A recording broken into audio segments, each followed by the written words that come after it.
Yes. Hi, Joel. Hi. How are you? Very good. Welcome to the studio. Thank you. Where are we, in the bar? Yeah. Cheers. Cheers. All right. I'd like to ask you a few questions, if you don't mind. Yeah, sure. All right. What's the best way to time the market in real estate?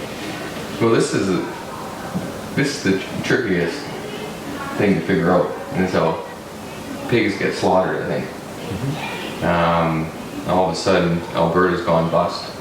And I have clients that are looking at stuff here who have been laid off or who have waterfront condos saying that, oh, there's 40 people being laid off here. In the oil industry. In the oil industry. Yeah. And so I didn't see this coming at all.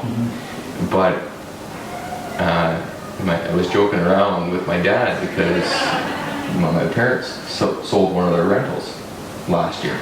In Alberta? In Alberta, yeah.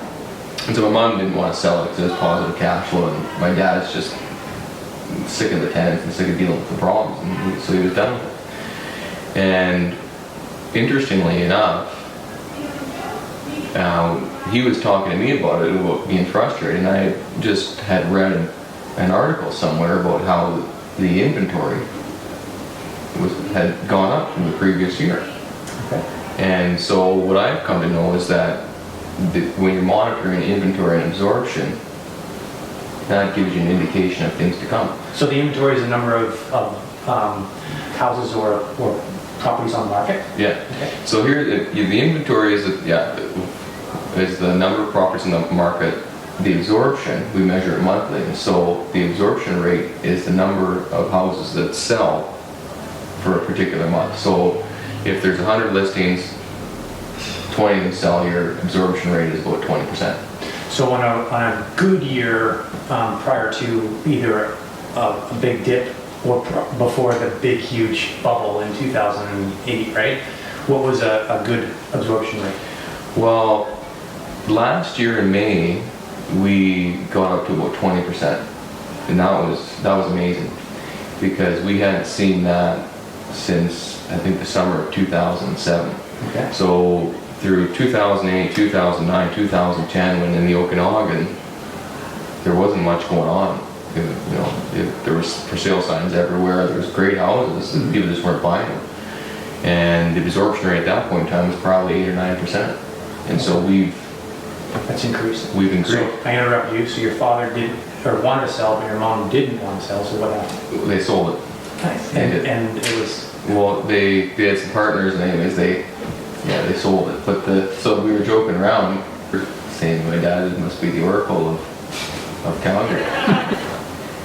There was the writing on the wall, and that's not what helped. That didn't make the decision. The decision was made that he didn't want to deal with it anymore. Which at the timing was just right in that case. Yeah, but when we were talking about it, the inventory did go up from the year before it, but but that's not really tied to the oil and gas. But lo and behold, something did shift there, right?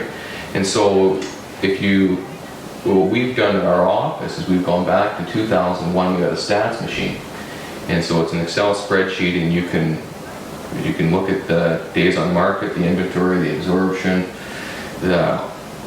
pretty much the whole package of stats, and you can see that, okay, well, inventory all of a sudden in 2007, 2008, it's getting overbuilt everywhere. Right.